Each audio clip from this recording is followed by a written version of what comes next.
Aloha! Welcome back to the Labyrinth of Doctor Box, our home tiki bar in Humboldt County, California.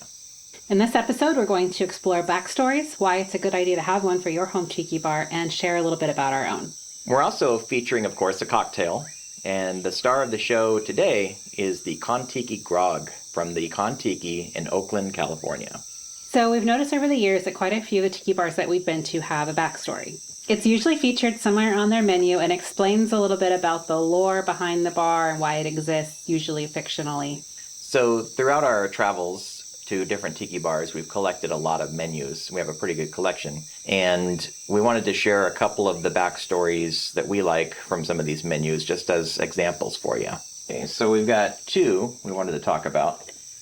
Forbidden Island, which is in Alameda, California. And Trader Sam's, which is in Anaheim, Disneyland. Yeah. So, shortened backstory for Forbidden Island. In 1746, the HMS Kapu set sail from Jamaica but was blown off course, wrecking on the tropical island of Alameda. The crew used the ship's rum, native fruits, and island spices to create unique cocktails, recording their recipes in the ship's log. They lived happily until mysteriously vanishing. And then in 2006, the ship was rediscovered and still holding the recipe book, now shared for all to enjoy. And Trader Sam's story, Trader Sam's being at the Disneyland Hotel Resort, their backstory says, Aloha, ahoy, aha! Welcome to the mystery, romance, and adventure of Trader Sam's Grog Grotto, you lucky people you.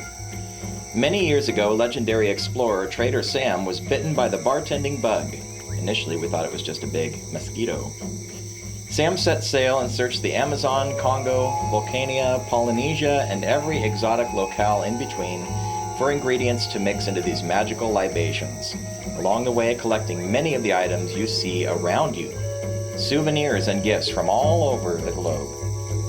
Upon landing here, on the shores of the Seven Seas Lagoon, our seafaring friend established this happy hideaway for all to enjoy. So, another great story. So actually having a backstory is a lot of fun, but it can serve as a lot more than just a good story. So a backstory can be extremely helpful, especially if you're just starting out or if you're trying to revamp your bar or kind of start over, because the story acts as like a foundation kind of for everything else, and it helps you to make decisions a lot easier. For example, when you're laying out your bar, what purpose does this place serve? Like, what is this shelter all about? And as you start to design stuff out, get ideas for things, and you start to build them, everything kind of falls into place. So your backstory can serve as a storytelling device to inform your decor, your menu, what drinks you put on your menu, and just give you, like you said, a framework to work off of.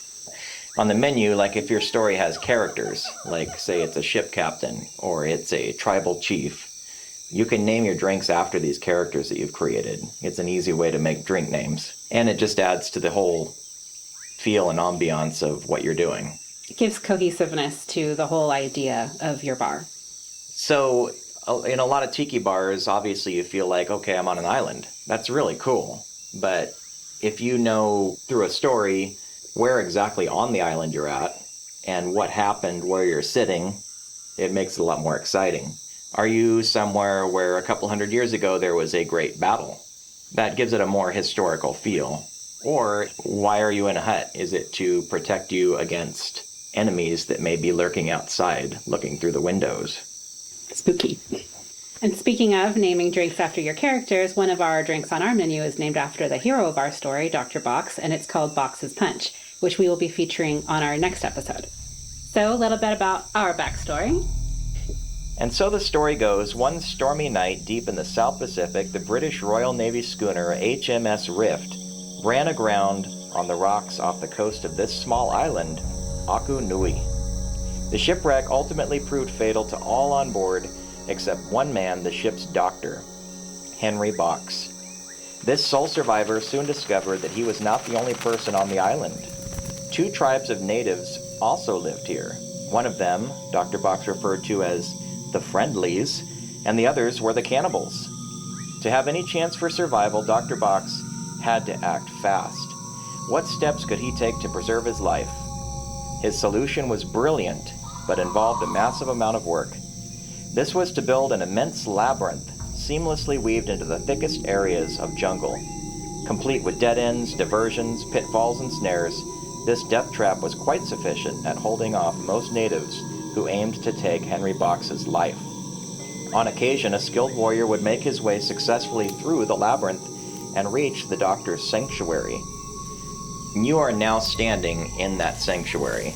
This is where Dr. Box would resort to his last option.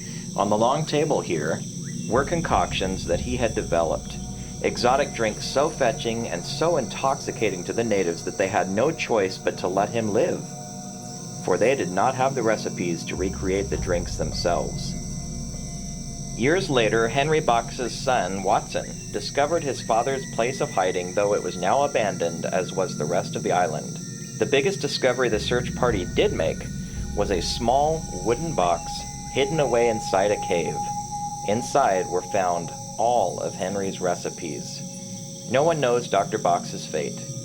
Did the natives find his recipes and decipher them? Did he fall prey to one of his own traps, or did he escape the island? These questions have never been answered. We actually have our backstory printed up in these books that Ben wrote, and it also includes the menu within the story too. And we were inspired to do that by Undertow. This is a tiki bar in Phoenix, Arizona that we went to that was really cool.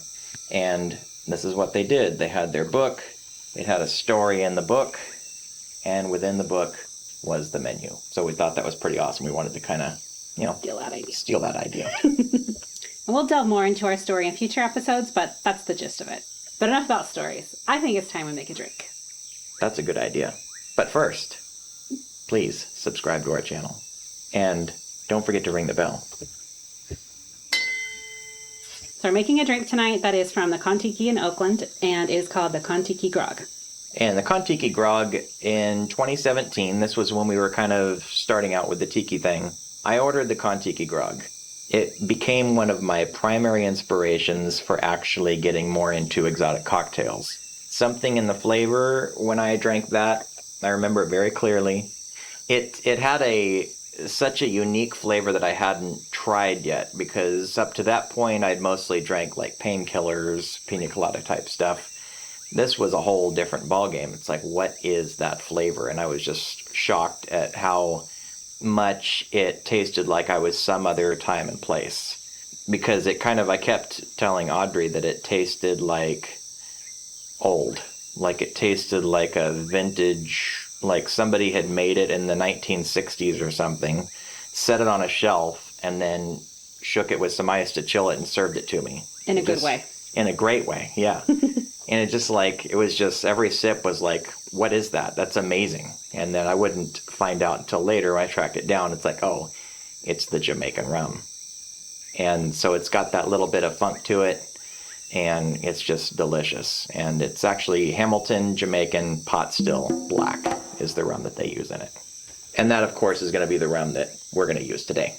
Okay, so for the Kon-Tiki Grog, we're going to start with 2 ounces of Hamilton Jamaican Pot Still Black rum.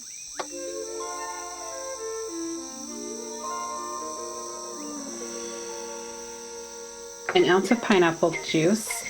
We use the Trader Joe's canned pineapple juice. 3/4 ounces of lemon juice. And 1/2 ounce of passion fruit syrup. We use Small Hand Foods. And we have tested a few other passion fruit syrups, but we always go back to Small Hand for our passion fruit. A dash of Angostura bitters. And we're going to throw some pebble ice in here.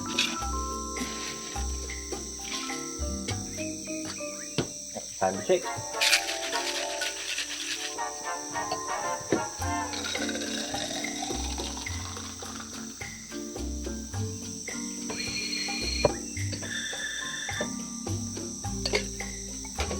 And then we're going to top it off with some more ice. We're using a Kon-Tiki glass here. That's appropriate. And garnish with a pineapple wedge with a cherry speared through with a bamboo skewer here. Yeah. and a mint sprig.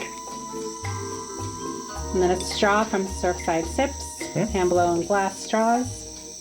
And now we have the Kon-Tiki Grog. Give it a try.